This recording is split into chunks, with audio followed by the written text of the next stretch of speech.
All right, so we're going to jump into the retail method. It's really kind of the last major method we're gonna walk through. So as far as for my class, some of what we're going to do is testable. Some of what we're going to do is not testable.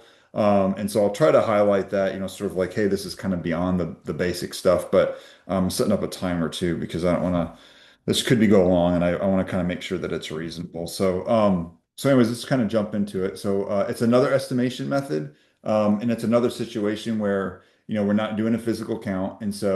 Um, a lot of retail companies will use this because it becomes impractical to do a physical count all the time. Anyways, so when we think about this approach, essentially what we're doing is we're monitoring costs and retail prices simultaneously. And really what we end up doing is we're using retail prices to kind of infer or estimate costs. And so that's kind of the way we back into it is we go from retail pricing back into costs. And so again, the whole idea here is that we're inferring cost of goods sold and we're inferring ending inventory. We're not actually doing a physical count, but we're using retail prices to kind of back into those numbers.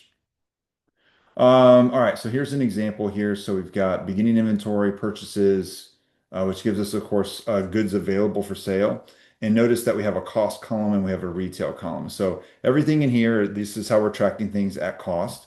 And everything over here is tracking everything at a retail price. And so essentially we're saying, okay, given this information, what would we report on March 31st as our ending inventory and cost of goods sold, knowing that we're not going to do a physical count. And so we need to estimate it using the retail inventory method. And so just so you know, the method we're using in this example is just a general method, but it really is using average cost. So it's basically assuming that costs are somewhat stable or mixed over time. On the next lecture, we'll do one where we're using LIFO. So I think in this one, we'll have time to do two average cost examples.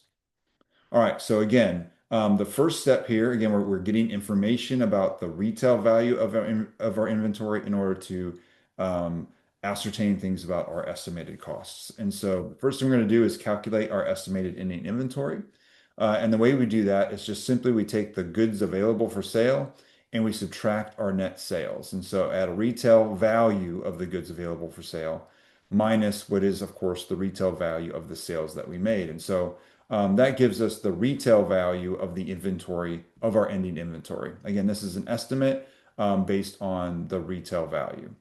The next step then is, okay, we're going to use that information in order to estimate the ending inventory at cost.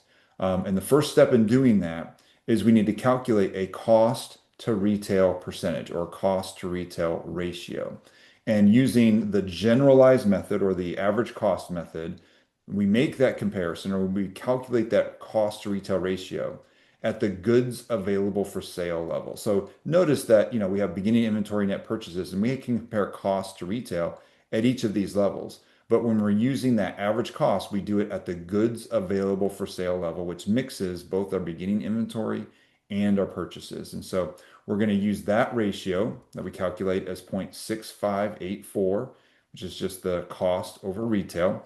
We're going to use this ratio to go from the retail value of our ending inventory to the cost of our ending inventory. And again, if anytime you want to do a calculation on your own, just pause it and then pick it up. But I'm going to kind of march through. All right, so the next step then is we apply that percentage to our ending inventory. Of course, we have the retail value of the inventory.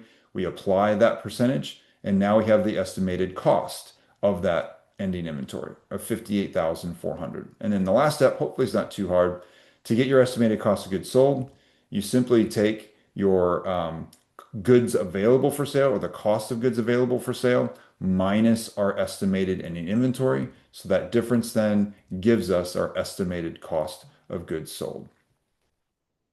Again, hopefully not too difficult, but that, it's sort of a method we use when we're going to estimate our costs rather than doing a physical count. All right. So what would they report on their Q1 financials? Well, they would report ending inventory 58,400 and they report cost of goods sold of 251,900. So what are the advantages of this method? First, it does tend to be a little more accurate than the gross profit percentage because we are using purchases or current information in order to ascertain the cost rather than using a historical ratio. The other thing too is, we can use average cost LIFO or FIFO. We can use any one of them when we're using these cost flow assumptions. And then finally, it is useful for estimating, if something's been lost or stolen, it kind of allows us to infer that. And also, in the case of an audit, it kind of gives you an idea of, okay, are your physical counts reasonable when you actually do one annually? But again, what we saw here though is, it's very useful, especially for interim reports.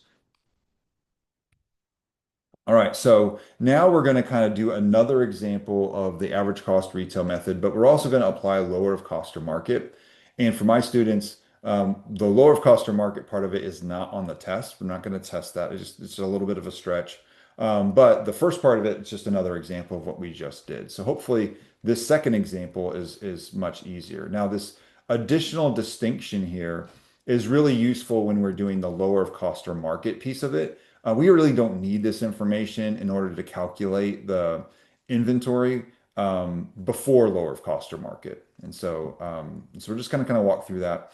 And so first we're going to calculate, again, we're going to calculate everything before LCM, which is another example of what we just did, and just kind of marching through it again. And now, of course, instead of just purchases, we are including markups and markdowns, but in terms of this initial calculation, those don't really matter. I mean, we include them, but basically we could roll them up into purchases and it'd be kind of the same thing. But our goods available for sale, of course, on the cost side is the sum of those two items. On the retail side is the sum of the four items. And so now we have that comparison of cost to retail at the goods available for sale level. Again, step one, get the estimated ending inventory at the retail value. That's simply the difference between the goods available for sale at their retail value minus the net sales, which again is at the retail value. And so our estimated ending inventory at the retail value is 210,000. Of course, then we're going to go from there to get our cost to retail percentage. Again, we do that at the goods available for sale level. And so when we calculate that, we get 0.5728. We apply that ratio to our retail value of our inventory. And so we take the 210,000 in retail value, we use that ratio that we just calculated, and from there we can calculate. And there's some rounding here. I think depending on how you round, you might get 120,288. But for this one, here's sort of I think one of these is rounded and one of these isn't as far as this ratio is concerned. But we estimate our ending inventory at $120,288. And of course, then the final step is you take the difference there, and that's how you get your estimated cost of goods sold. Again, this is using average cost. We have not applied lower of cost or market yet. This is just the average cost method. And then from there, if the company did not apply lower of cost to market, they would report ending inventory of $120,288 and cost of goods sold of 367,712. Again, if you have slightly different numbers, those might be a little bit different, but that's just an issue of rounding. All right, so again, this next step really isn't on the test, but I'm going to walk through it just so that you have it. If later on you want to kind of review this and try to understand how you apply the lower of cost or market. And really, it's the distinction of markdowns. So whenever you do LCM, you're going to pull the markdowns out separately. And so now I have kind of two different measures of goods available for sale. I have the ratio, or I have the two before markdowns, and I have the two after markdowns. And you're going to see where that's important here in a minute. But that's really the distinction is we take those markdowns instead of having it up here, we bring it down below. Now, as far as our calculation of our estimated ending inventory at retail, that's the same calculation. There's no change there. And so it's your total goods available for sale at retail value minus the retail value of your net sales. Now, where it does change, though, is now we're going to calculate, if we're doing LCM, we're going to calculate the cost to retail percentage prior to markdown. So we're going to do that calculation up here instead of before we would have done it down here. And so that ratio is going to be a little bit different. It's going to be 0.5668 because it's based on the ratio prior to any markdowns. So just like we've done, we apply that ratio to the retail value of our inventory, and we get $119,024 for our estimated ending inventory at cost if we're applying lower of cost or market. Of course, we take that difference and we get our cost of goods sold. So after applying LCM, we would report ending inventory of 119.24 and cost of goods sold of 368,976. All right, so hopefully that's not too bad. It's about 10 minutes, so I think I'm going to stop it and we'll just do another lecture that covers LIFO. Well, on the next one, we'll do LIFO, lower of cost or market, basically just applying LIFO generally, and then we'll also do dollar value LIFO.